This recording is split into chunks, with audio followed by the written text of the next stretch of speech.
ჩაეყარა დღეს საფუძველი საქართველოს მოქალაქეთა ზეპარტიულ გაერთიანებას სახელწოდებით ანტიანექსიურ პლატფორმას.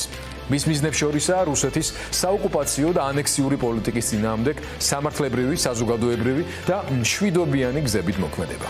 დევნილთა უფლებების დაცვა, ფაქტობრივი ანექსიის ნაბიჯების დოკუმენტირება და საერთაშორისო პარტნიორებთან აქტიური მუშაობა.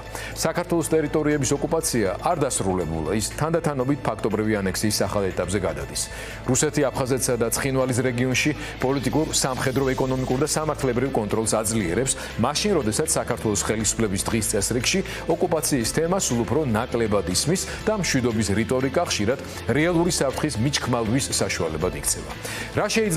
რა შეუძლია საზოგადოებრივ პლატფორმას მაშინ, როდესაც სახელმწიფოს პოლიტიკა ამ მიმართულებით სულ უფრო პასიური და ბუნდოვანი ხდება. როგორი უნდა დაბრუნდეს ოკუპაცია ეროვნულ და საერთაშორისო დღის წესრიგში და სად გადის ზღვარი მშვიდობის დაცვასა და ანექსიასთან შეგუებას შორის. ამაზე ვისაუბრებთ მოძრაობის დამფუძნებლებთან, ნოდარ ხარშილაძესთან, ვლადიმერ ჩაჩიბაიასთან, აკია ბარბაქაძესთან და პაატა დავით აიასთან ერთად. ბატონი პაატა, ყველას მოგესალმებით, ცხადია, გადაცემის დასაწყისშივე, მაგრამ მაინც პაატა არის სულისჩამდგმელი და ინიციატივის ავტორი, ამიტომ პირველი სიტყვა მას მივცეთ. თუმცა ბატონ პაატა, რა თქმა უნდა, ანექსია, ოკუპაცია ჩვენ გადაცემის მთავარი თემაც არის და საერთოდ მთავარი საფიქრალიც უნდა იყოს არა მარტო ქართული პოლიტიკური კლასის, არამედ საზოგადოების, მაგრამ ის ფონი, რომელიც დღევანდელ დღეს თან ერთვის, აუცილებლად ასევე მოითხოვს აღნიშვნას, იმიტომ რომ ჩვენ კი ვსაუბრობთ მამუკა მდინარაძეზე, მაგრამ ეს კაცი ახლა სახუმარო გენერალ-მაიორობის მიღმა სუსის უფროსი გახდათ, მისი ხელმოწერით დადგენილება მიიღო პარლამენტმა ანგარიში, არ მიიღო, სადაც პირველად ისტორიაში ქართული ოცნების სუსის ხელმძღვანელმა პირდაპირ ჩაწერა, რომ მზადდება ანექსია და მას ყავს ავტორი კირიენკო. ასეთი ჩანაწერი მკვეთრი არც ერთ დოკუმენტში არ ქონდა, არც ერთ სტრუქტურას გარდა სუსისა. ზუსტად ამ ჩანაწერისა და წარდგენის შემდგომ მეორე დღეს ბატონმა მამუკამ დატოვა თანამდებობა. ეხლა რომ მივუყვეთ ამ თქვათ თემას, ახლა ამ ანექსიის მომენტს რომ დაუკავშიროთ ეს ყველაფერი, საერთოდ როდესაც მომატებული არის საფრთხეები გარედან, სახელმწიფო უსაფრთხოების სამსახურში სულ ცვლილებების განხორციელება ძალიან პრობლემას წარმოქმნის ძალიან დიდს, იმიტომ რომ ეს არ არის ერთდღიანი მუშაობა, თქვათ რაღაც მომზადება და მით უმეტეს, როდესაც სუსმა ნახა, რომ ანექსია მზადდება და ეს დოკუმენტში ასახა და პარლამენტმა არ განიხილა ეს ანგარიში, ეს ბევრ რაღაცაზე მეტყველებს. აქედან გამომდინარე, ეხლა, როდესაც ანექსიაზე ვსაუბრობთ, რატო გადავწყვიტეთ ჩვენ პლატფორმის ჩამოყალიბება, ეს არ არის არც საარჩევნო, ეს არ არის არც პოლიტიკური პარტია, არც არაფერი, ეს არის ერთიანი სისტემის ჩამოყალიბება იმ თვალსაზრისით, რომ კოორდინაცია გაუწიოთ ყველა იმ ადამიანს და ჩვენთან ერთად მათთან ერთად ვიმოქმედოთ იმ ჭრილში, რომ ერთიანი პოზიცია იყოს ანექსიასთან დაკავშირებით. საერთაშორისო პარტნიორებთან ურთიერთობა. რაც ვხედავთ ჩვენ, მაგალითად სირიის თემა ავიღოთ, ხო?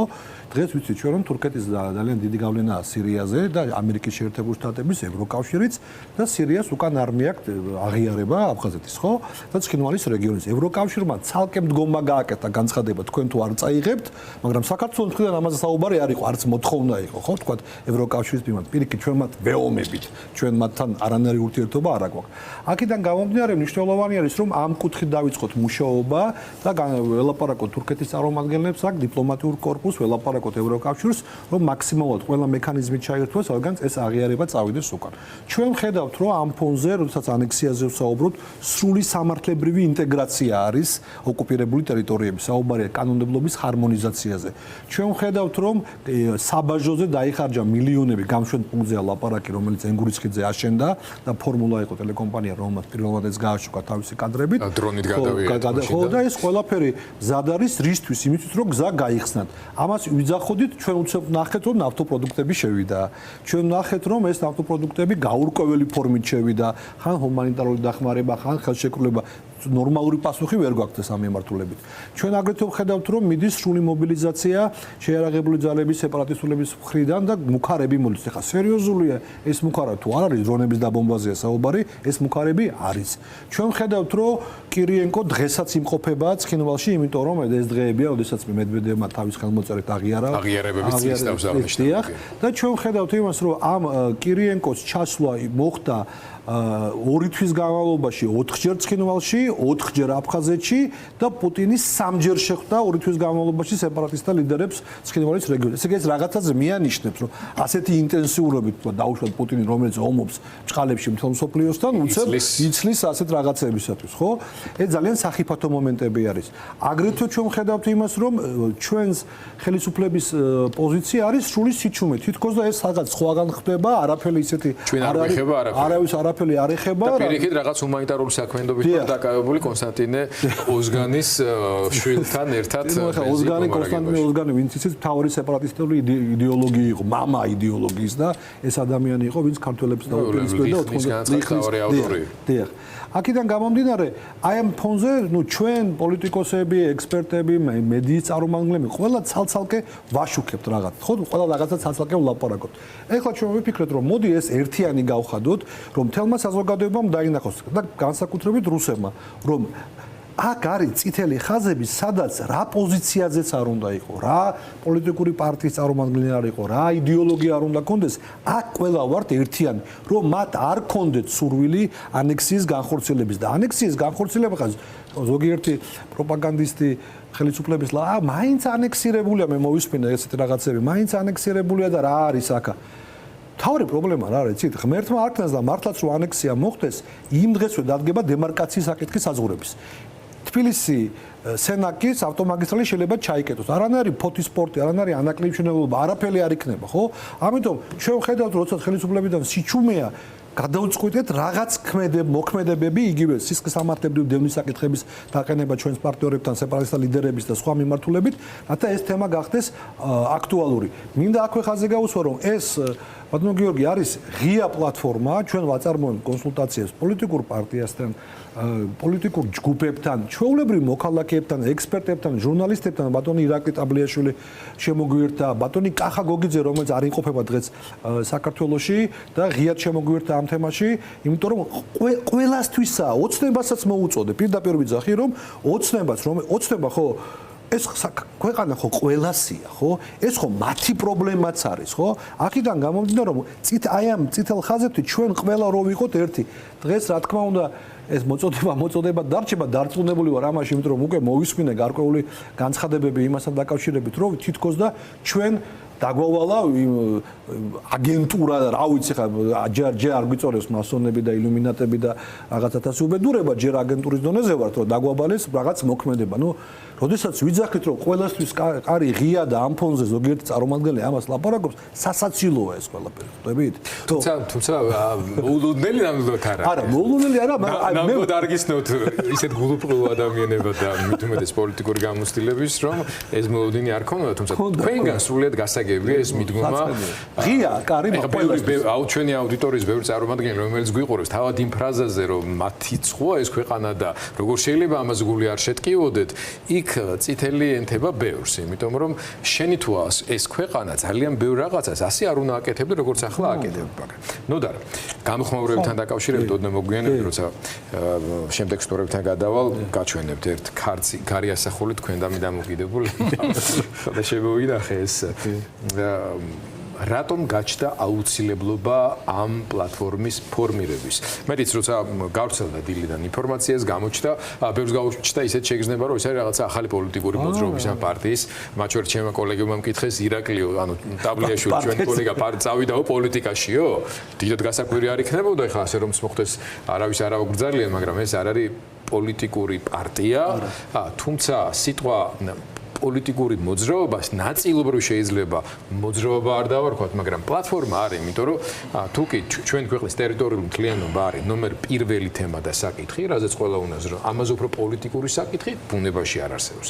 მათ შორის არის კონსტიტუციური ვალდებულებები. საზოგადოებაში მინდა რომ ცნობიერება ავწიოთ, ეგ არის მთავარი. ამიტომ ვიძახეთ რომ ყველა ერთად რო სხვა დამატებითი არგუმენტები რა არის კიდევ ამ პლატფორმის ფუნქციონირების. პირველ რიგში მოგესალმებით, მადლობა. მე მინდა ახლა ვისარგებლო ეთერი და პაატასუთხრა მადლობა ვინც რამ თვითონ დევნილია და დევნილობიდან მერე უკვე აფხაზეთის ავტონომური რესპუბლიკის მთავრობაშიც მუშაობდა და შიგნიდან გარედან ყველანაირ იცის ეს საკითხები. თან ახლა უნიკალურ ინფორმაციებზე აქ ხშირად წვდომა და რაღაც დროს მან დაგვიხატა ეს სურათი, რამდენად შორს იყო უკვე ეს ყველაფერი წასული.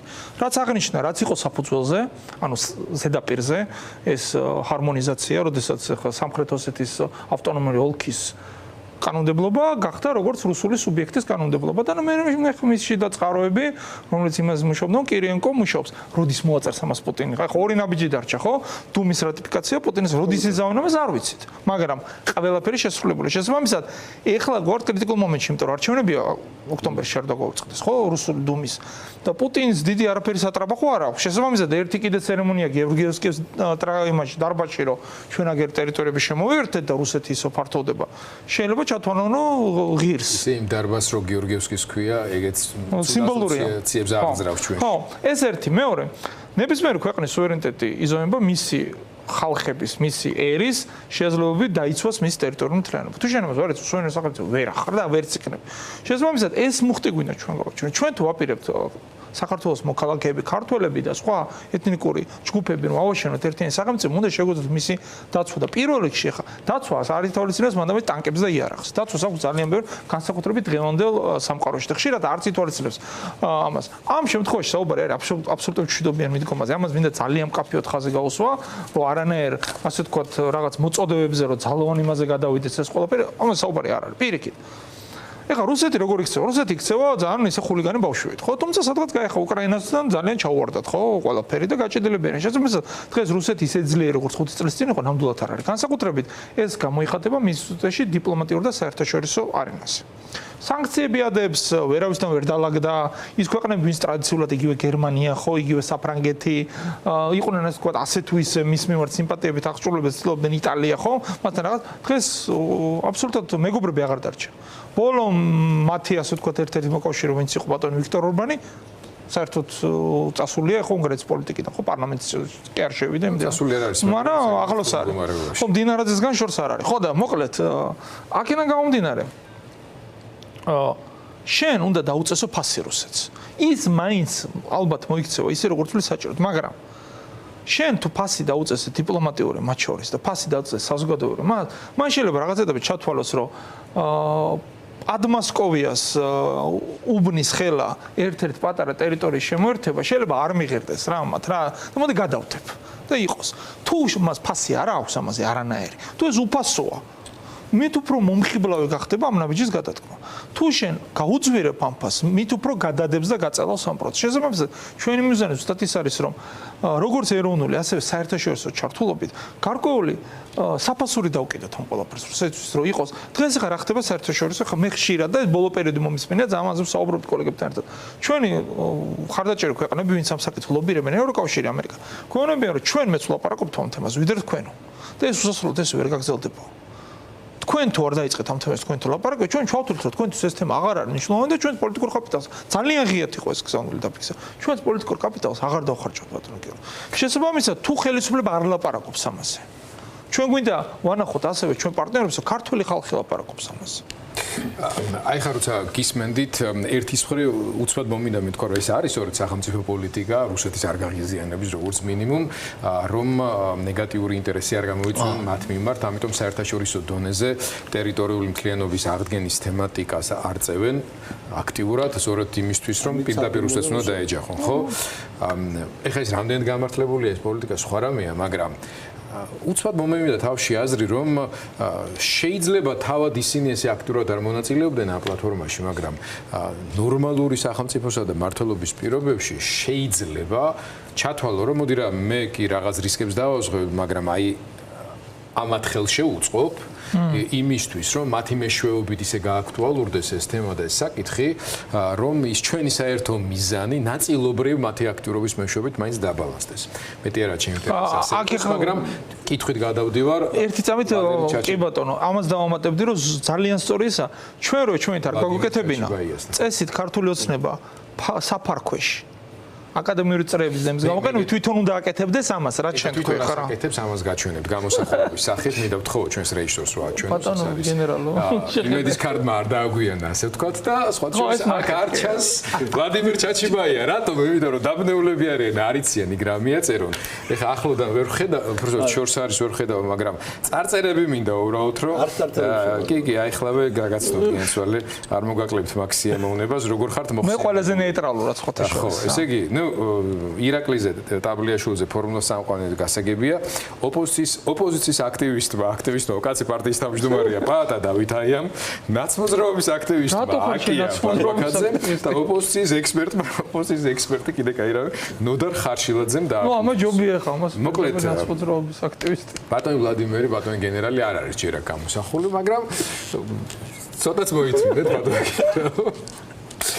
სერიოზულად რო განვაგრძოთ საუბარი ასეთ სერიოზული გამოცდილების სამხედრო და პოლიტიკური კარიერის მქონე ადამიანის შემთხვევით ასეთ პლატფორმის დაფუძნებელი არ გახდებოდა. მინდა გითხოთ ადამიანს, რომელსაც მათ შორის ქართული ოცნების ხელისუფლებასთან მუშაობის და თანამშრომლობის გამოცდილება გააქვთ. თქვენ შეერაღებული ძალების გაერთიანებული შტაბის ყოფილი უფროსი იყავით პარლამენტში, იმ კომიტეტს ერთ-ერთი ხელმძღვანელი იყავით, რომელიც თავდაცვაზე მუშაობდა. რატომ თქვით, რომ დღეს თუნდაც ამ პლატფორმის დაარსება არის აუცილებელი. პირველ რიგში ასევე მინდა მადლობა გადაუხადო პაატას იმისთვის, რომ აი ამ პროექტში მომიწვია და ერთად ჩამოვაყალიბეთ ეს მნიშვნელოვანი პლატფორმა. აუცილებელი არის ამ საკითხთან დაკავშირებით ინტენსიური საუბარი, იმიტომ რომ ეს თვითონ ის პროცესი, რომელიც დღეს აფხაზეთში იმდენად შეიძლება არ ამ ეტაპზე, მაგრამ სამაჩაბლოში დღეს როგორც ვითარდება, ეს თითქოს გახდა ჩვეულებრივი ამბავი.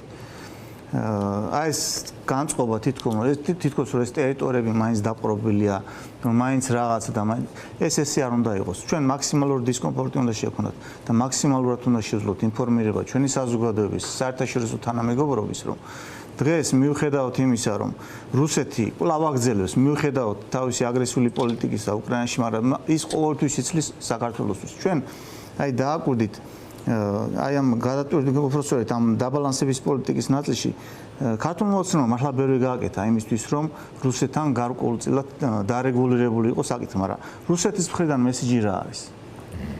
აბსოლუტურად არაფერი. უფრო მეტიც ის აგრძელებს თავის პოლიტიკას, ის აგრძელებს თავის ექსპანსიურ პოლიტიკას. ის არც ერთ შემთხვევაში ისტორიას მაგალითი არ აქვს რუსეთის მხრიდან, რომ ტერიტორია რომელიმე ქვეყნისთვის თავისი დაეთმო. ერთი იყო ალიასკა, რომელიც ისაც გაყიდეს ამერიკელებზე და იმდროინდელი ფასებით კოლოსალური ფასი გადაახტევინეს. თუმცა ჩვენი მთავარი ამოცანაა, რომ ჩვენ ვისაუბროთ ამ საკითხთან დაკავშირებით პირველ რიგში ჩვენ საზოგადოებას. აუხსნათ მათ, რომ რა არის საფრთხე დღეს რუსეთიდან მომდინარე. რა არის ანექსიასთან დაკავშირებული ნაბიჯები, რომელსაც რუსეთი გადადგას. ეს არ უნდა იყოს რაღაცა ჩრდილოვანი პროცესი რუსეთის მხრიდან. აქ მესმის ახლა რომ მთავრობა შეიძლება ცდილობდეს რუსეთის არ გაღზიანების პოლიტიკაში დაიცვას რაღაც ბალანსი, თუმცა ერთი უნდა ვიცოდეთ, რომ როდესაც უკრაინაში რუსეთი აპირებდა ომს ის არა მარტო უკრაინაში აპირებდა, იმ ორ თვეში რომელსაც ისინი გულისხმობდნენ, სადაც უნდა დასრულებულიყო უკრაინის კრიზისი, აქ უნდა დასრულებულიყო ასევე საქართველოს და მოლდოვეთის საკითხიც. ამ შემთხვევაში რუსეთს ყოველთვის აქვს ის აგრესიული გეგმა საქართველოსთან მიმართებაში და ის ქვეყნები, რომლებიც მის პერიფერიებად მოინათლება და მოიაზრება, დღეს იქნება თუ ხვალ იქნება საქართველოს საკითხი მაინც დადგება დღის წესრიგში. როგორც პაატამ აღნიშნა, თუ უკრაინიდან წაგებული გამოვიდა, მას რაღაცა სახის შენარჩუნებისთვის დაჭირდება რაღაცა თუ უკრაინასთან წაგებული გამოვიდა. ხო, აი თუნდაც რომ გაიყინოს კონფლიქტი, მას დაჭირდება რეაბილიტაციისთვის რაღაცა რუსეთის საზოგადოების მენტალიტეტი ზოგადად ასია მოწყობილი, რომ მათ ჭირდებათ ვიღაცა გამარჯვებული დაინახონ და მათ ვერ წარმოუდგენიათ, რომ რუსეთმა შეიძლება წააგოს ვინმესთან. ისინი ყოველთვის ტრაბახობენ ნაპოლეონის შემოსევის შედეგად მოსკოვი გადაიწვა, მაგრამ მაინც გავიმარჯვეთ. ჰიტლერის და ფაშისტური გერმანიის შემთხვევაში მაინც გავიმარჯვეთ, თუმცა ჩვენ ქართულმა კოლოსალური წვლილი შევიტანეთ და ბევრ ევროპულ ქვეყანას არ გაუღია ხელმძღვანელი, რაც ჩვენმა ერმა გაიგო მეორე მსოფლიო ომში. ამიტომ თავისი სახის რეაბილიტაციისთვის სჭირდებათ თუნდაც ის პატარა გამარჯვება, რომელსაც ისინი ჩათვლიან თუნდაც სამაჩაბლოს. დიდი ხანი არის ამ საკითხთან დაკავშირებით საუბარი, თუ გახსოვთ, რამდენიმე წლის წინაც თითქოს რეფერენდუმი უნდა ჩაეტარებინათ, რომ თითქოს ჩრდილოეთი და სამხრეთ ოსეთი გაერთიანებულიყო. ეს გარკვეულწილად ასევე იქცა ბერკეტად რუსეთის მხრიდან არსებული ხელისუფლებისადმი, რომ თავიანთი პოლიტიკა გაატარონ ისე, როგორც მათ სურთ. ერთი რამე უნდა ვიცოდეთ, რომ რუსეთის პოლიტიკა არ შეიცვლება როგორი კარგიც, როგორი დაბალანსებულიც არ უნდა იყოს შენს პოლიტიკაში. რა თქმა უნდა, მე ვეთანხმები იმ პირველ წლებში, როდესაც უკრაინასთან იყო ომი, საქართველოს სჭირდებოდა გარკვეული დაბალანსებული პოლიტიკა, მაგრამ ჩვენ ვატყობთ, რომ არამც თუ რუსეთის მხრიდან ერთი პატარა ნაბიჯიც არ გადადგმულა იმისკენ, რომ საქართველოსთან მიმართებაში, თუნდაც ის სანქციები, თუნდაც ევროპასთან გაფუჭებული ურთიერთობა. რუსეთის მხრიდან მადლობა ვინმეს უნახავს, ან უთქვამთ, რომ მოდი აფხაზის და სამაჩაბლოზე, აი ამ პრობლემის მოგვარებაზე დავждე და ვილაპარაკოთ. არც ერთ შემთხვევაში ეს არ მოხდება და არც იქნება. ამიტომ ის ბერკეტი, რომელსაც დღეს რუსეთს გააჩნია საქართველოსთან მიმართებაში, სამხრეთ ოსეთის თუ აფხაზეთთან მიერთებასთან დაკავშირებით, ეს დღეს რეალურად არსებობს, მაგრამ ეს პრობლემა ჩვენ უნდა დავანახოთ საზოგადოებას, ეს არ უნდა მოხდეს ჩუმად და მალულად. ამას უნდა მოყვეს რეაგირება საზოგადოების ერთობლივი ჩართულობით, ჩვენ უნდა გამოხატოთ ჩვენი პროტესტი, თუ ამისი აუცილებლობაც იქნება საჭირო და საზოგადოებას, სოფლის საზოგადოებას დავანახოთ, რომ ქართველი ხალხი ვერ შეეგუება რუსეთის მხრიდან ანექსიისკენ გადადგმულ ნაბიჯებს. ბადნოაკე, გენერალი საუბრობდა ადამიანი, რომელმაც იცის ომის გემო, ისე როგორც თქვენ დარგის პოლკოვნიკი ბრძანდებით და მართალია ნოდარმა უკვე ხაზი გაუსვა იმას, რომ აქ რაიმე ტიპის მილიტარისტული რიტორიკის გააქტიურებაზე არ არის ლაპარაკი, მაგრამ ნებისმიერი დიპლომატია და პოლიტიკა მაშინ არის ეფექტური, როდესაც ქვეყანა ძლიერად გრძნობს თავს მათ შორის თავისი თავდაცვის ძალების ეფექტურობის ნაწილშიც. აი ეს პლატფორმა მხოლოდ დიპლომატიური გააქტიურებისთვის არის შექმნილი და უშუალოდ ამ თემის წარმოსაწევად საერთაშორისო ასპარეზზე, თუ კიდევ უფრო მეტად ქვეყნის შიგნით საზოგადოებრივი აზრის მობილიზებისთვის, რომ ეს იყოს თემა პირდაპირ გაგებით ზეპარტიული ხასიათის და შინაარსის, რომლის გარშემო საზოგადოების კონსოლიდირება უფრო ადვილი უნდა იყოს. გიორგი, არსებობს ესეც ცნება კოგნიტიური სუვერენიტეტი. ანუ დღეს ჰიბრიდულ ომში ერთ-ერთი მთავარი არის აზროვნების ოკუპაცია. და ყველა ის ნაბიჯი, რომელიც აქამდე არის ჩამოთვლილი, ეს ეხება სამართლებრივ დაპყრობას აი ამ ტერიტორიის. აქ არ არის ლაპარაკი მხოლოდ ტერიტორიის ოკუპაციაზე. ტერიტორიის ოკუპაცია იყო პირველი ნაბიჯი. შემდეგი ნაწილი იყო ინსტიტუციების, ესე იგი, მიტაცება. შემდეგი ნაწილი იყო პასპორტიზაცია, ანუ მოსახლეობის მიტაცება. ყველას რუსული პასპორტი აქვს თითქმის. ხო? შემდეგი იყო საფინანსო რუსეთის საფინანსო სისტემაში ჩართვა ოკუპირებული ტერიტორიის და მოსახლეობის, პენსიების დარიგება, რუსულ ფულზე, რუსულ საბანკო სექტორზე მიბმა, ეს ყველა ხო, ფინანსურად მიიტაცა უკვე. შემდეგი ნაბიჯი გახდა უკვე აი ეს კოგნიტური სუვერენიტეტი და პირველი რაც გააკეთეს, ქართული სწავლა აკრძალეს გალში, ლენინგორში.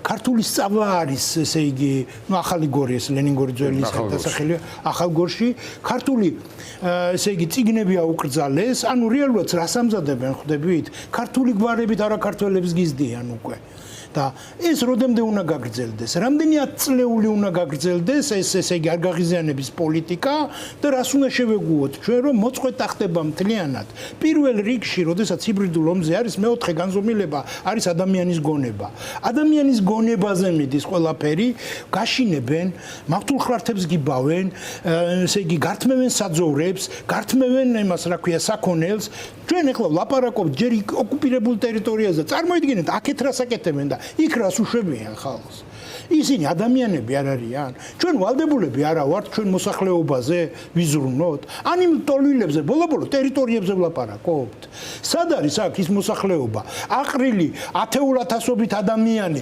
რომლებსაც ვერ ვეუბნებით როდის დაბრუნდებიან რაზე არის აქ ლაპარაკი საერთოდ რამეს აკეთებს ან სახელმწიფო ან საზოგადოება ამ კუთხით აი ზუსტად ამაზეა ლაპარაკი პირველ რიგში ჩვენ უნდა შევთანხმდეთ საზოგადოებრივი თანხმობა გვჭირდება რა არის ჩვენთვის რა გვიღირს ჩვენ გინდაც აფხაზეთი, გინდათ ცხინვალის რეგიონი, რა გვიღირს ამ მოსახლეობასთან?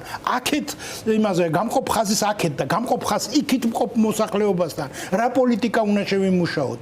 რა ფასი უნდა დავადოთ საკუთარსაც და მტრისას გადასახადსაც? რაზე მივდივართ? რისთვინ ვართ მზად? თორე ჭირის დამალვით, ჭირი რო არ მორჩება, გასაგებია. რუსს სანამ დინგში არ მოხვდება, ის რო არსად არ გაჩერდება, თვითონ რუსები იძახიან ამას. სანამ არ შეგვაჩერებენ, ყველგან მივალთ.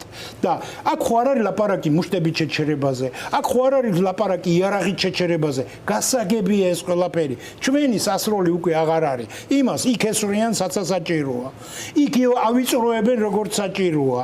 იქ ანადგურებენ საკუთარ ბუნაკში უკვე ვეღარ ყოფს ის ცხვირს, მაგრამ ჩვენ რატო უწევით? ჩვენ რატო ვაძლევთ ხონჩით აი ამ ჩვენ სუვერენიტეტს? იმიტომ რომ რუსი აფხაზეთით და ცხინვალით არ გაჩერდება. თუ ჩვენ აი ამ კოგნიტიურ სუვერენიტეტის კუთხით შევხედავთ, დიდი განსხვავება აღარ არის აქეთკენ და ხაზის იქით და აქეთ გამყოფ სიტუაციაზე. თუ ჩვენ თუ ლაპარაკობთ იმ დაჩების გადაცემაზე, იმაში აფხაზეთში სახელმწიფო დაჩები რო იყო ეს გარბაჩოვიდან და დაწყებული და იქიდან იქ ტერიტორიების მიტაცების ცდელობა რო ქონდათ, კარიერები სოჩის ვითომ იმაზე რა ქვია ოლიმპიადაზე მერე იმ დაცვაზე ვითომ ტერიტორიის გადასცეს. ხო, აი ეს ყველაფერი რო იყო, ხო ვერ გაჩერებულა იქ. მოდი ახლა აქეთ შევხედოთ რას ფლობს რუსეთი.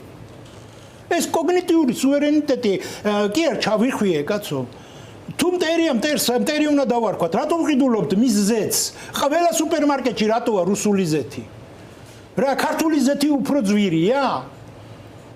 უფრო ხარისხიანია რუსული ზეთი. მე ეჭვება რაღაც რუსეთის ამ კორუფციული სისტემიდან გამომდინარე ჯარსრას უშვებიან და ჯარსრას აჭმევენ რომ ისინი ჩვენ ხარისხიანს გვიგზავნიან რამეს აქეთ. ჯერ კიდე ეგეც საკითხავია, ხო? ჩვენ ხო უნდა ჩამოვყალიბდეთ, რას ვაკეთებთ ბოლო-ბოლო? ჩვენ სახლებიდან გამოვდივართ და მტერს უთმობთ სახკარს. ამ არ გაღიზიანების პოლიტიკას აქამდე მივყავართ. თორე ისინი არ ჩერდებიან, ხო ხედავ? ისინი გვეუბნებიან ერთ რამეს. მიიღეთ ეს მოცემულობა, ლავროვი ყოველდღე მაგას გვიმეორებს.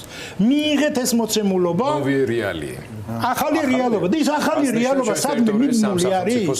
ეს არ არის 2008 წელზე მიბმული ახალი რეალია. ახალი რეალია ყოველდღე გრძელდება. ყოველდღე მძიმდება საქართველოს სუვერენიტეტის მდგომარეობა. ყოველდღე ჩვენი დამოუკიდებლობა უფრო მყიფე ხდება. ყოველდღე ჩვენ უფრო მარტონი აღმოჩნდებით რუსეთის წინააღმდეგ, პირისპირ. იმ ხეცის წინააღმდეგ, რომელიც მთელ ევროპას და მთელ იმას, რა ქვია, უკრაინას გადაყლაპას უპირებდა. კი, ჩაემტრო აკბილები, მაგრამ ჩვენ თუ ჩავუხტით ხახაში, რატო არ მოკუმავს იმ საზიზღარბირს? დაგიბრუნდებით ბატონო, პატას რომელიც მათ შორის თავისი საპროკურორი იუსტიციო გამოცდილებიდან გამომდინარე წლების განმავლობაში უკვე შეგვიძლია დეკადა ვახსენოთ. ერთ-ერთ მთავარ თემად ჰქონდა სანქცირება საერთაშორისო დონეზე, როგორც სამხედრო დამნაშავეების განსაკუთრებით, ასე პოლიტიკური სტატუსის მქონე ადამიანების. აი ამ ხრივ ქართულ ოცნებას ხშირად მოსწონს ხოლმე აზერბაიჯანულ მართვის მოდელთან საკუთარი ასოციაციების მიბმა და მართლაც რაც იქიდან სამაგალითოდ გადმოსაღები არის, ეს არის ალიევის და აზერბაიჯანის ხელისუფლების წლების განმავლობაში თანმიმდევრული პოლიტიკა, რომელიც ძალიან მკაცრი სხვათა შორის ხშირად უწყვეტი, რომელიც უკავშირდებოდა ყარაბაღის, ასე ვთქვათ, პოლიტიკურ თანამდებობის მქონე პირების მიმართ დამოკიდებულებას და არა მარტო იმ მომენტისთვის სულ არ იყო ნათელი, რომ აზერბაიჯანს ეს შანსი გაუჩნდებოდა. და ეს შანსი რომ გაუჩნდა, ამ შანსისთვის მომზადება აქტიურად მიდიოდა, ეს კიდე ცალკე და მეორე და მნიშვნელოვანი თემა არის. აი თქვენი პლატფორმის მეშვეობით ეს თემები როგორ შეიძლება დადგეს დღის წესრიგში და ანუ აი როგორ წარმოგიდგენია თუ კი საქართველოს მოქმედი ხელისუფლება არ შემოდის ამ თამაშის საერთოდ რა აზრი აქვს ამ ტიპის აქტიურობას მაშინ? ანუ გიორგი, დიდი მადლობა რომ ხაზი გაუსვით იმას, რაც ეხება სანქციების თემას, იმიტომ ეს არის მნიშვნელოვანი და შედარება აზერბაიჯანთან და რატომ უყურეთ ახლა რამდენი წელი გავიდა, ხო, 30 წელზე მეტი გადის და ჩვენ შიდა სამართლებრივ ჩარჩოებში არ გვითქვია, რომ იყო ძალები, რომელიც კონსტიტუციურ წყობილებას არ ხვევდა, სეპარატისტებს ვხედავ. იყო ძალები, რომელიც ჩადიოდა სისხლის სამართლის დანაშაულს. ხრტავდა მოსახლეობას, არ თქვა, ხა მუხლებს არ ჩამოთვლი, რაც არის, ხო? ეხლა ამ ხნის განმავლობაში მსოფლიო შეეჩვია იმას, რომ არავინ არ ლაპარაკობს ამაზე. ქართველები არ იძახიან, რომ ისინი არიან დამნაშავეები და შეიქმნა ფორმულა, რომ არათანაცხოვრების თემაა. უჭირთ აფხაზებს და ქართველებს თანაცხოვრობა, ოსებს და ქართველებს თანაცხოვრობა. რატომ თუ მათ რამე დანაშაული ჩაედინეს, რატომ არ აღიზრდა სისხლის სამართლის საქმე, რატომ არ არის სანქციები გაცემული, ხო? ეს იყო მთელი რამ წლების განმავლობაში ამას ვიძახოდი და ყოველთვის იყო არგუმენტი ხელისუფლებიდან, აბა ვის ველაპარაკო ჩვენ რომ სანქციები გავცეთ. ხო? ყოველთვის მომყავდა აზერბაიჯანის მაგალითი. აზერბაიჯანმა ყველა ლიდერზე გასცა სანქცია, რაც შეეხებოდა ყარაბაღში, ვერცერთ საერთაშორისო ფორუმზე ვერ ჩადიოდნენ. ერევანშიც კი არ ჩადიოდნენ. ხო, ერევანი ეხმარებოდა ყველანაირად, მაგრამ ერევანმა არც აღიარა, ხო? ისე იყვნენ. ჩვენ სანქციები არ შემოვიღეთ, ყველგან დადიოდნენ სეპარატისტთა ლიდერები, მოლაპარაკებები გინდა, სხვა ფორმატები გინდა, კონფერენციები გინდა, მონაწილეობდნენ ესენი ყველაფერში ამაში. ესე იგი ჩვენ შევუქმნით მათ მოედანი ამ თავისი პროპაგანდის დამოსაწევად. როდესაც 2008 წლის ომი მოხდა, მაშინაც პარლამენტშიც ვაყენებდით, რომ აუცილებელი იყო ეხლა მაინც საერთაშორისო სანქციების გაცემა და ეს იყო მნიშვნელოვანი. ესეც არ მოხდა და ჩვენ ნახეთ, რომ დავანებოთ ამას თავი ჰააგის პროკურატურამ პირდაპირ გასცა სანქციები სეპარატისტთა ლიდერებზე, ვინც სამხედრო დანაშაულში იყო მონაწილეები. საქართველოს მხარესთან დაკავშირებით გამოძიება დამთავრდა, სადაც ერთი ადამიანიც არ იქნა გამოვლენილი. ეს ძალიან პრინციპული საკითხი არის. ამის შემდგომ მათ დაიწყეს უკვე როცა დამოუკიდებლობის აღიარება წავიდა, ეს ხო ქვეყნის კონსტიტუციის წყობილების რღვევაა, ხო? აი ახლა ერთ წუთად წარმოვიდგინოთ, რომ ხა ვინმე ჩემთვის რო ეთქვა, რომ 30 წელი დაბრუნდები აფხაზეთში, ძალიან ძლიერი წარმოსადგენელი იყო ეს. მაგრამ ახლა ერთ წუთად წარმოვიდგინოთ, რომ პუტინი აწერს ხელს და აწერს ამნიშნულობა სეპარატისტთა ლიდერი ცხინვალის რეგიონიდან. და ის ზებნილი არ არის. არჯობია და რა წლები რო გავა იტყვიან რა იცით რა არის? კაცო ხო მოაწერეს ხელი რაღაც სუბიექტი იყო ეს სუბიექტი თქვენგან შეფასებები არაფერი არ იყო. როდესაც ნებისმიერი სეპარატისტთა ლიდერი თქვა ცხინვალის და სოხუმის იქნება ზებნილი ინტერპოლის მიერ და ყველა მუხლები უდგება ამ თემას, მას პუტინსაც კი გაუჭირდება მასთან ჯდომა ერთ მაგიდასთან. ხო ხელმოწერა პუტინის ზებნილია ჰააგის პროკურატურის მიერ ბავშვების გატაცებაზე, მაგრამ ერთ-ერთი მთავარი მომენტი რა არის? მთავარი მომენტი ის რომ ინტერპოლის მიერ ზებნილთან უნდა დაждდეს. ეს მაინც პრობლემაა, ხო ხვდებით? ყველასთან იმაში. ეხლა როდესაც პარადზე რომ მოდიან და რო დგებიან, ხო? ხო, ყარაბაღის ლიდერი ერთად ვერ მიდიოდა. იქ მოდიან კრემლთან დგებიან. ეხლა წარმოგიდგენთ ინტერპოლის მიერ ზებნილი როგორ უნდა დადგეს სხვა პრეზიდენტებთან. ეს ამას ხო ომი არ ჭირდება, ამას ხო ავტომატი არ ჭირდება, თაძარკალამი და ფურცელი. და წუთში მოგვარდება ეს თემა, ამიტომ არის მნიშვნელოვანი. და როდესაც აზერბაიჯანმა ეს ყველაფერი გაიარა, X-ი დღე რო დაუდგათ ტერიტორიული მთლიანობის აღდგენას, ვერავინ ვერ გაბედა მათი დაცვა. იმიტომ რომ ისინი იყვნენ ზებნილები, ოფიციალური ზებნილები. ყველა პარტია, აი ეს არის და ჩვენი ამოცანა არის, რომ ეს ბაზა შეიქმნას.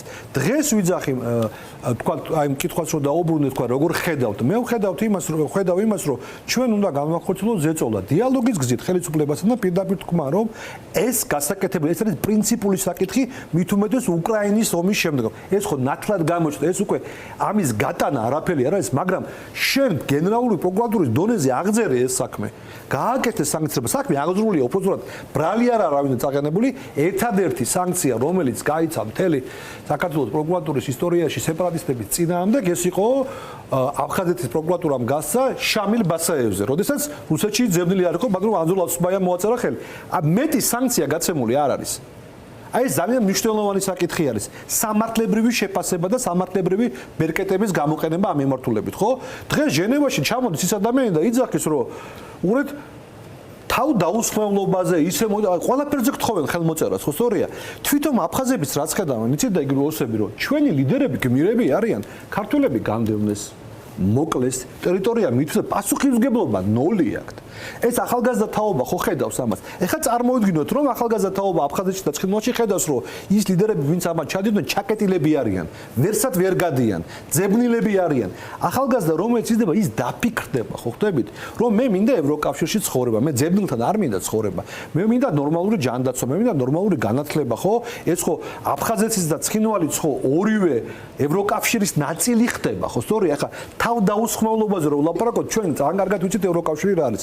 როგორ გონიათ ევროკავშირი გაწყვეტილებას მიიღებს, რომ ვინმეს თავს დავესხმათ, ეხლა ერთ წუთას ევროკავშირში რო ვიყოთ, ან თქვა ეს ხო მექანიზმია მათი დაცვისას და დიალოგის წარმოების, თანხების შედინების, ეს პრინციპული საკითხი არის, მაგრამ ამას ჭირდება მუშაობა. ეხლა ჩვენი პლატფორმიდან გამომდინარე, ამის საუბარს ვაპირებთ ყველა მიმართულებით. ოღონდ ძალიან მნიშვნელოვანი არის, ეხლა მაგალითად ბატონმა აკიამ მოამზადა კვლევა სპეციალური ამ ჰიბრიდულ ომთან დაკავშირებით, რომელსაც ჩვენ ორშაბათს გამოვაქვეყნეთ, სადაც იქნება მუხლობრივად გაწრილი თუ რა საფრთხეები მოდის ამ მიმართულებით და ძალიან მნიშვნელოვანი არის. ჩვენ გვინდა იგივე საზოგადოების წარმომადგენლებთან, იგივე არასამთავრობო ორგანიზაციის წარმომადგენლებთან, რომ ყველასთან ერთად ვისაუბროთ და ოღონდ კი არ ვისაუბროთ, მათთან ერთად დავждეთ. ეს პრინციპული თემაა.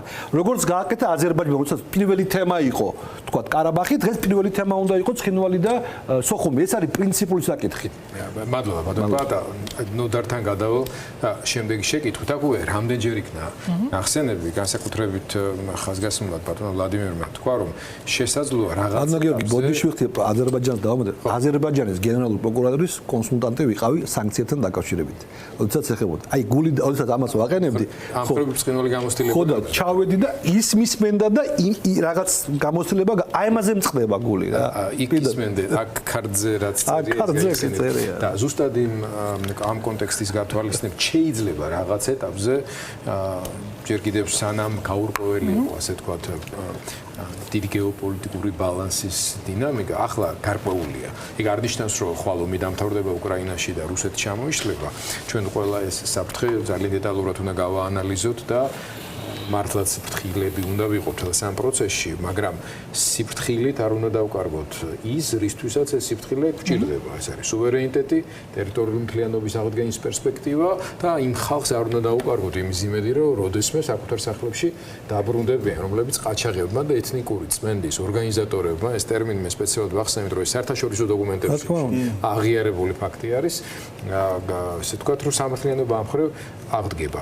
აი, ჩემი კითხვა უკავშირდება სწორედ იმ ძალიან მნიშვნელოვან დეტალს რა, იმ ადამიანებისთვის, რომლებიც ახლა ჩვენ გვიყურებენ, შეიძლება ქართული ოცნების მხარდამჭერები იყვნენ, რომლებსაც ჰქონდათ რაღაც გარკვეული იმედები, რომ ივანიშვილის აი ამ პოლიტიკის შედეგად რუსეთის მხრიდან დაინახავდნენ რაღაც საპასუხო ნაბიჯებს.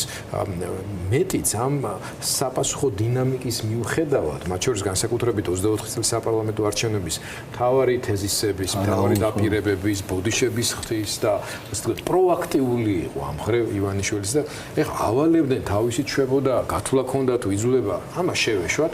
მოცემულობა არის ასეთი, რომ აქედან დინამიკა არის პროაქტიული რა.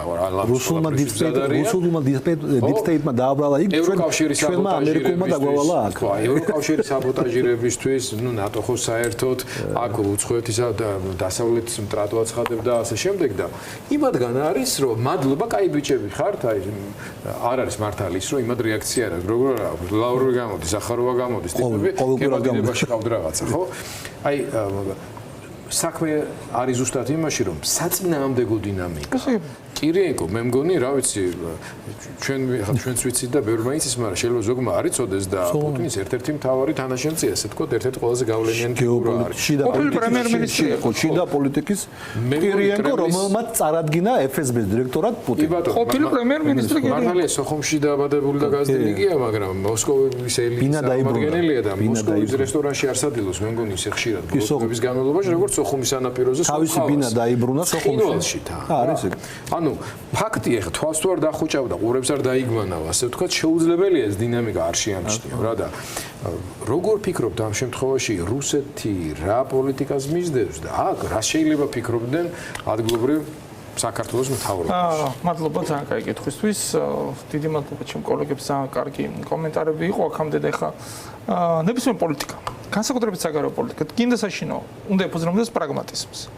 პრაგმატიზმი არის უკიდურესობების მოწინააღმდეგე. შენ ან უნდა იყო პრაგმატული, ან უნდა იყო ემოციურად ისეთი აშლილი. პრაგმატული პოლიტიკა ამბობს, რომ ერთის მხრივ არის ის, რომ შენ რუსეთი ისეთ დონეზე მიიყვანო, რომ შენთან სამხედრო ოპერაცია დაჭირდეს და მეორე მხრივ ისე რომ ჩაბარდე შენინებით ისე რუსეთს, რომ სამხედრო ოპერაცია აღარ დაჭერ. ეს არის ორი უკიდურესობა. პრაგმატიზმი არ უშვებს არც ერთს.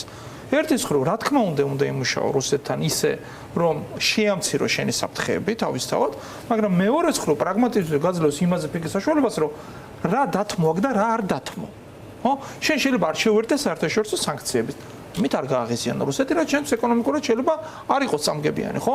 მაგრამ შენ საკუთარი სუვერენიტეტის და როგორც ძალიან კარგი არგუმენტი თქვა ბატონ მაკიამ, კოგნიტური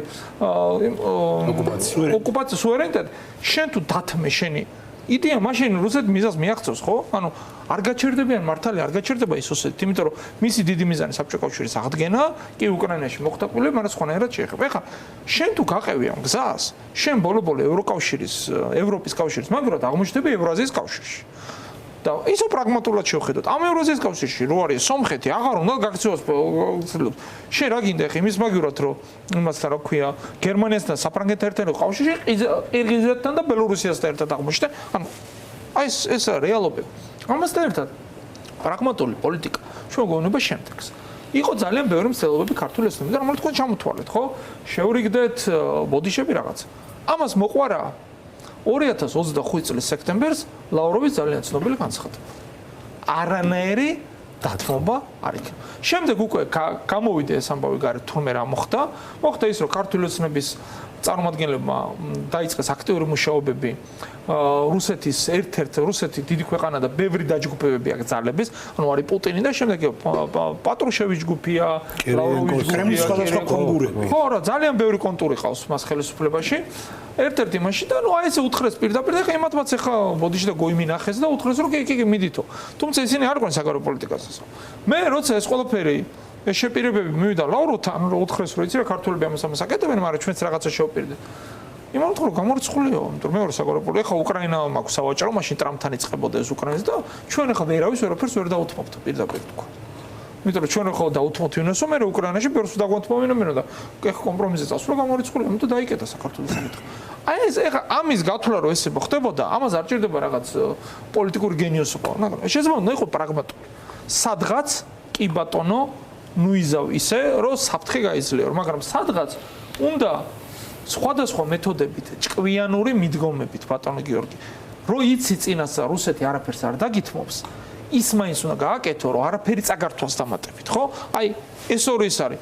კაი არ მithmობს, ხო? და ვერ ვართ მე ამ ეტაპზე, ხო? სამხრეთ ოსეთის რეგიონს და აფხაზეთს, მაგრამ მოდი იმას მაინც არ გავაკეთებინებ, რომ ხვალ ჯიბეში ჩაიდოს და იფიქროს, რომ არაფერი შემჩება ეს ხახუი. ხო, არანაირ ფასია. აი ეს არის პრაგმატი. პოლიტიკა ვერ აიტანს ილუზიებს. ის ქვეყნები, რომლებიც ილუზიურ პოლიტიკაში ცხოვრობენ, მე ბატონო გიორგი სამწუხაროდ ძალიან მაღალ ფასს იხდიან ამ პოლიტიკაში. ბატონ ვლადიმერ, ჩვენ ვსაუბრობთ სუვერენიტეტის არდათმობის სტრუქტურაზეც რა. ეს სუვერენიტეტი არ არის მარტო რაღაცა ზოგადი კონსტიტუციაში ჩაწერილი სიტყვები.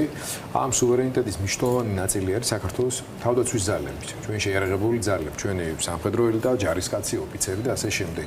როგორ ფიქრობთ, აი ამ ტიპის ინიციატივის მიმართ დამოკიდებულება ქართველი მებრძოლების, ქართველი ვეტერანების მხრიდან როგორი იქნება?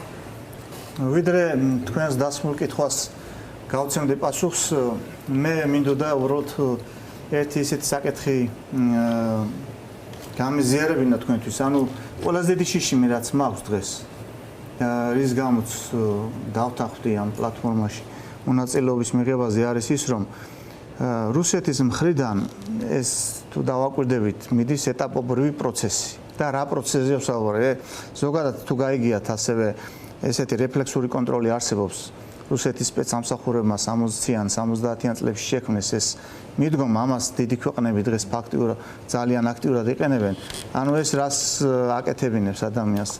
როდესაც ის რაღაც გადაწყვეტილებას იღებს, მას გონია რომ ეს თვითონ მიიღო ეს გადაწყვეტილება. და ბევრ შეიძლება ეგონოს რომ დღეს გადაწყვეტილებას იღებდეს საქართველოს სასარგებლოდ და ამ დროს იღებდეს რუსეთის სასარგებლოდ. რისი თქმა მინდა რომ მე არ მინდა მოხდეს ისე მომავალში რომ ჩვენ საზოგადოებაში მოხდეს შეჩოვა და შეგუება იმ აზრისა, რომ იცი რა მოდი და დღეს ეს აზრი გარკვეულ ჯგუფებში მუსირებს, შეიძლება სახელმწიფო, შეიძლება გარკვეულ ინდივიდებთან, რომ იცი რა ეს ტერიტორიები დაკარგულია და მოდი კონფედერაცია შევქმნათ. და კონფედერაციის შექმნა შეიძლება გამოიწვიოს კი არა, ჯერ პროგრამში უნდა აღიარო როგორც სახელმწიფო და შემდგომში სუვერენული დამოუკიდებელი სახელმწიფო შემდგომში იტუებს უფლებას რომ კონფედერაციიდან გავიდეს. ეს არის მთავარი პრინციპი. და აი ეს არის ყველაზე დიდი საფრთხე, რომლის წინაშე ჩვენ შეიძლება აღმოჩნდეთ და საზოგადოება მოამზადონ აზრობრივად, ანუ ეს brainwashing-ს რო ეძახიან, ტვინის ამორეცხვით, ანუ ტელეინფორმაციული კამპანიების ჩართულობით და ასე შემდეგ, რომ იცი რა, მაინც დაკარგული ეს ტერიტორიები და მოდი რაღაცა ფორმით მაინც გავერთიანდეთ. მაგრამ მე მინდა ვთქვა და ყველას უთხრა ის, რომ ვინც ამას დათანხმდება, ის 10-ჯერ უფრო დიდი ორჯონიკიძე იქნება და ყორღანაშვილი, ვიდრე თვითონ ყორღანაშვილი და ორჯონიკიძე იყო თავის დროზე. ამიტომ ამ საკითხთან დაკავშირებით ძალიან ფრთხილი მიდგომა საჭირო და ყველა იმ ადამიანის პასუხისმგებლობა არის, რომელიც აი ამას ჭირდება საპარლამენტო მხარდაჭერა. ანუ საჭირო არის კონსტიტუციური უმრავლესობა, რომ ესეთი ტიპის ცვლილებები განხორციელდეს. ამიტომ იმედი არის იმისა, რომ თუნდაც მოხდეს მომავალში საკონსტიტუციო უმრავლესობით რომელიმე პარტია, იმედია, რომ აი ესეთი ტიპის გარიგება არ მოხდება და ჩვენ შევეგუებით თუნდაც რომელიმე წართმეული ტერიტორიის აღიარებას. რაც შეეხება თავდაცვის ძალებს და ვეტერანებს, მე აბსოლუტურად დარწმუნებული ვარ და ალბათ აკიაც არა ეგრე არის, რომ აკიაც დარწმუნებულია, რომ იმ ადამიანებს, რომლებსაც თავის ქვეყნისთვის სისხლი გაუღიათ, იმ ადამიანების ოჯახებს, ვინც თავისი ოჯახის წევრები დაკარგეს ბრძოლის ველზე, რა თქმა უნდა, ისინი ვერ შეეგუებიან ვერც ანექსიას და ვერც ნებისმიერი ფორმით მიტაცებულ ტერიტორიებთან თანაცხოვრებას. ეს არის ჩემი პასუხი. ბატონო კი, ბრძანეთ და შემდეგ პატას მივცემ შესაძლებლობას თუ შევაჯამოთ. თქვენ დაიწყეთ ძალიან მნიშვნელოვან თემას საუბარი, რასაც ქვია მენტალური ოკუპაცია და კოგნიტური ოკუპაციის თემა. ნუ ამ მხრივ საქართველოში სამწუხაროდ ძალიან ღრმად არის შესული პროცესი, რამდენადაც ის ინსტიტუტები, ის ორგანიზაციები, რომლებიც როგორც მინიმუმ სახელმწიფოს მხრიდან ფილტრს უნდა წარმოადგენდნენ მსგავს ჰიბრიდულ დაპირისპირებაში საკუთარი მოსახლეობის დასაცავად, აი როგორც ეს ოზონი შრერ არის, რომ რადიაციისგან იცავს, ხო, გვიცავს ჩვენ ყველას, ნაცვლად ამისა თვითონ ასხივებენ რადიაციას. აი ამ პირობებში, ამ სიტუაციაში, განსაკუთრებით მედიების მდგომარეობის კუთხითაც, ხო?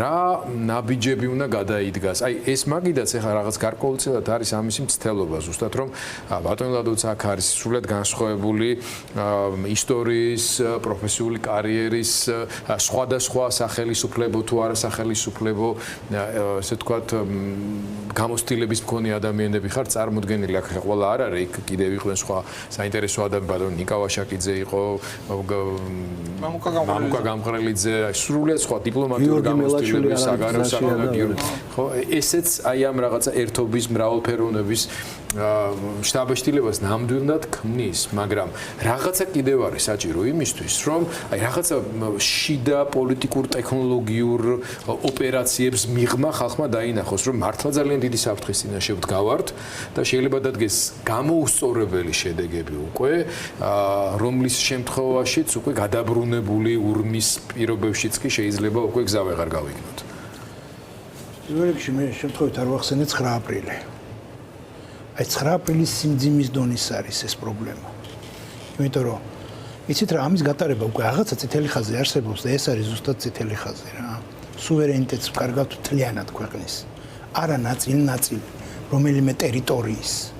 მთლიანად ქვეყნის სუვერენიტეტს ვკარგავთ და ვეგუებით ამას. აი ეს არის პრობლემა. ჩვენ ვხდებით დამნაშავეები. აქ აღარა გვაქვს რუსეთზე ლაპარაკი. რომ რუსეთი ცუდია და რუსეთი ამას გვიკეთებს. ჩვენ რატო ვეგუებით ამას?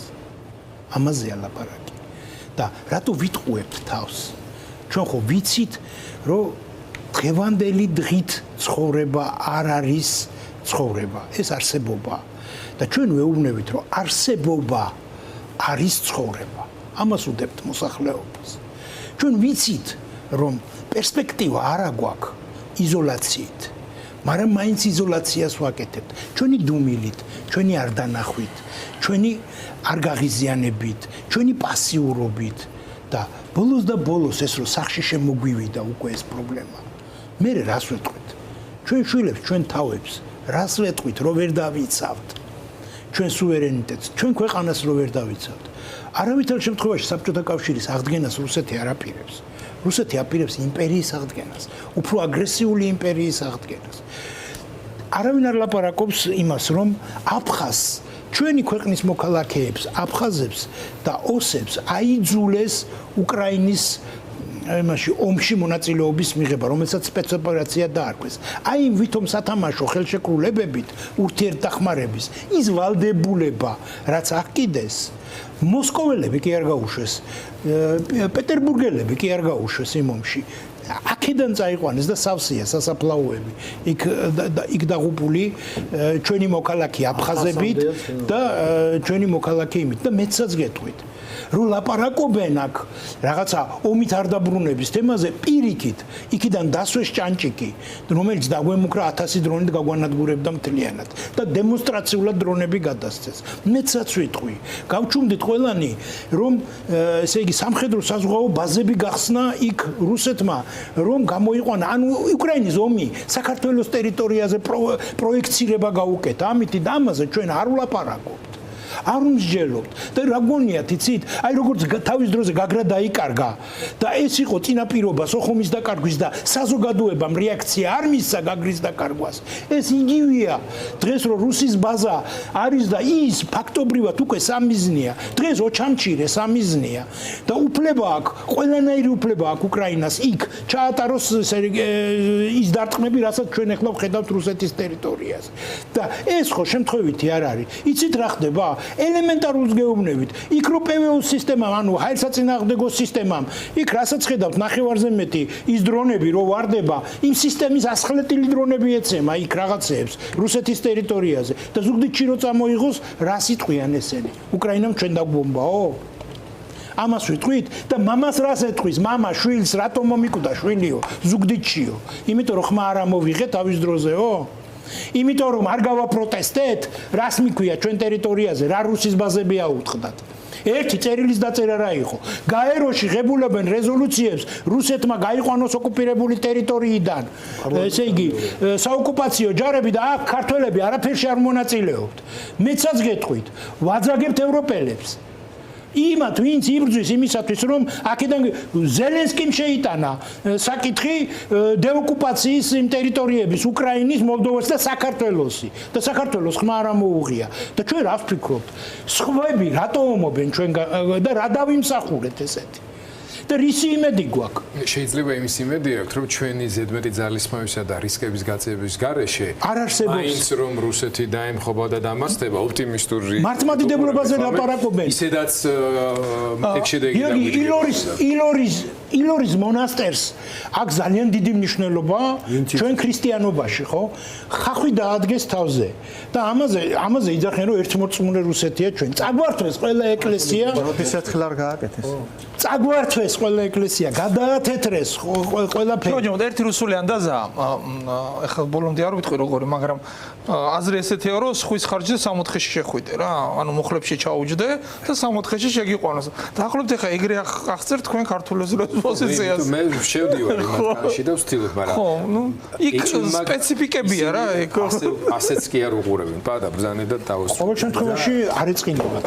ძალიან მნიშვნელოვანია მე მინდა ერთ მომენტს გავუსვა ხაზი კიდე ერთხელ თქვა არა აი რა იქნება შემდეგი ნაბიჯები რატო ვართ ენერგია აი რაც კითხვები გაჩნდა რომ ეს პარტია არანაირი პარტია არ არის ჩვენ როგორც პოლიტიკური პარტია ევროპულ დემოკრატები აქ არის არც ერთი არ არის პარტიის წევრი არიან როგორც თავის საზოგადოების წარმომადგენლები როგორც ჯგუფების წარმომადგენლები ჩვენ გვინდა შექმნათ სისტემა ერთიანი სადაც აი როგორც მედიის წარმომადგენლებთან აი ეს თემა გახდეს პირველი ის რაც ხდება ანექსიასთან დაკავშირებით. მეორე, მომზადდეს გარკვეული პუნქტები თუ როგორ უნდა შევეწინააღმდეგოთ ამას. ეს არის პრინციპული საკითხი. და მესამე, მინდა მოუწოდო ყველას, კიდევ ერთხელ ვაბარებ, რა ყველას აქვს თავის სუვერენიტეტი. პოლიტიკურ პარტიას, არასამთავრობოს, მოქალაქეს თავის შინაგანი რწმენა, თავისი აზრები. ყველას არავის აზრებში და არავის სუვერენიტეტში არ შედივართ. ჩვენთვის მნიშვნელოვანი არის რომ ერთიანი ვიყოთ ამ წითელ ხაზთან, რომ ჩვენმა მტერმა ნახოს, რომ რაც არ უნდა მე დავიწყო მოქმედებებით, ეწოლები, აგენტურა, შექმნა გავლენის აგენტები თუ ისე, ჩვენ მამ ხალხთან არ უნდა შევიდეთ ჭრილში, იმიტომ რომ ესენი ამ საკითხში არიან შეუვალი და ერთიანი და პრინციპული. აი ეს არის ამოსავალი წერტილი ამ პლატფორმაზე. ერთ სიტყვი რა. როდის უნდა ვილაპარაკოთ ამ თემებზე? შავშობთან რომ რუსეთის საზღვარი გვექნება? ეგ არის. ავტობანზე. მაინც და შორს არ არის სამწუხაროდ ეგ პერსპექტივა. ძალიან დიდი მადლობა თქვენ. მაყურებელს დიდი მადლობა. ახსენებთ რომ დღეს აქ წარმომადგენლები იყვნენ ანტიანექსიური, ანუ ახალი პლატფორმა საქართველოს მოქალაქეთა ანტიანექსიური მოძრაობის დამფუძნებლები. როგორც ხედავთ, თემა ყველაზე აქტუალური არის საქართველოსთვის. ისინი აპირებენ რომ ამ მიმართულებით მუშაობა კიდევ უფრო მეტად გააქტიურდეს, საზოგადოებრივი აზრის მობილიზება მოხდეს, ჩვენ მედიას ჩვენი როლი და პასუხისმგებლობა გვაქვს ამ პროცესში და ვეცდებით რომ ამ პასუხისმგებლობას არ გავექცეთ.